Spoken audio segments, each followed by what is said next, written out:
జై తెలంగాణ అన్న వాళ్ళకి బిరుదులతో పాటు పదవులు వచ్చాయి. జై తెలంగాణని ప్రాణమిచ్చిన వాళ్ళకి ఎందరో కవులు, విద్యార్థులు, ప్రొఫెసర్లు, కళాకారులు, జానపద గాయకులు, జానపద కవులు మరియు ఎందరో వీరులు, తన ప్రాణాన్ని కూడా లెక్క చేయలేని పౌరులు. వాళ్ళ ప్రొఫెషన్ వేరైనా కానీ అందరి గొంతు కోరింది ఒకటే, Telangana. The land which is known for its glorious history, ancient architecture, magnificent forts, rich culture, fearless fighters, revolutionary movements and spirit that never bowed on.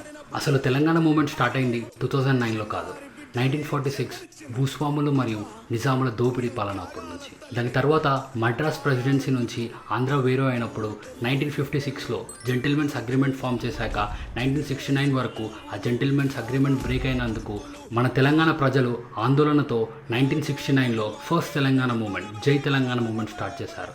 ఆ మూమెంట్లో 369 మంది విద్యార్థుల్ని అన్యాయంగా చంపుతారు ఓపెన్ ఫైరింగ్లో. తర్వాత 1982లో సీనియర్ ఎన్టీఆర్ తెలుగుదేశం పార్టీని స్టార్ట్ చేస్తాడు. అతను కోరింది ఒకటే, అందరూ తెలుగు ప్రజలం ఒకటై ఉండాలి, ఏకంగా ఉండాలి అని. దానివల్ల కొంచెం తెలంగాణ మూమెంట్కి పేజ్ డౌన్ అయిపోయింది. తర్వాత ఇయర్ 2000లో సెంట్రల్ గవర్నమెంట్ కొన్ని స్టేట్స్ని రికగ్నైజ్ చేసింది. దాంట్లో తెలంగాణ ఉండదు. మన ప్రజలకి ఎంతో కోపం మరియు ఆందోళన క్రియేట్ అయిపోయింది. దానివల్ల 2001లో కేసీఆర్ తెలుగు రాష్ట్ర సమితి టీఆర్ఎస్ని ఫామ్ చేస్తాడు with his mentor sir Jayashankar. 2001 నుంచి 2009 వరకు అసలు మనకి తెలంగాణ ఎందుకు కావాలి, what's the reason behind it, మన ఐడెంటిటీ ఏంటి, మన కల్చర్ ఏంటి అని చెప్పి, బతుకమ్మ అంటే ఏంటి, మేడారం అంటే ఏంటి, బోనాల జాతర ఎలా జరుపుకుంటాం, ఇవన్నీ స్పెసిఫై చేసి మన తెలంగాణ మనకు తెలంగాణ కావాలి, మనకంటూ సపరేట్ ఐడెంటిటీ ముఖ్యం అని అందరి ప్రజలలో ఆ ఐడియాలజీ ప్లాన్ చేశాడు. బట్ 2009 వరకు ఇంత పీస్ఫుల్గా జరిగిన ప్రొటెస్ట్ ఎక్కడి వరకు పనికి రాలేదు. అందువలన నవంబర్ 29, 2009లో కేసీఆర్ ఫాస్టింగ్ చేద్దామని డిసైడ్ అయిపోతాడు. దాన్ని చూసి ఎందరో విద్యార్థులు రోడ్లపైకి వచ్చి ప్రొటెస్ట్ చేస్తారు, మాకు మా తెలంగాణ ఇప్పుడు ఇవ్వండి అని.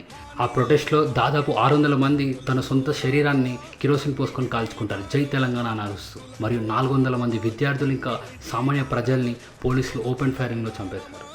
ఇవన్నీ అయ్యాక కూడా ఇంకా సెంట్రల్ గవర్నమెంట్ నుంచి ఎటువంటి రెస్పాన్స్ లేదు. అప్పుడే ఓయూ ప్రొఫెసర్ ఎం కోదండరాం గారు TJAC తెలంగాణ జాయింట్ యాక్షన్ అని పార్టీలతో సంబంధం లేకుండా, వర్గాలతో సంబంధం లేకుండా మనం తెలంగాణ కోసం పోట్లాడాలని చెప్పి ఒక కమిటీ ఫామ్ చేశారు.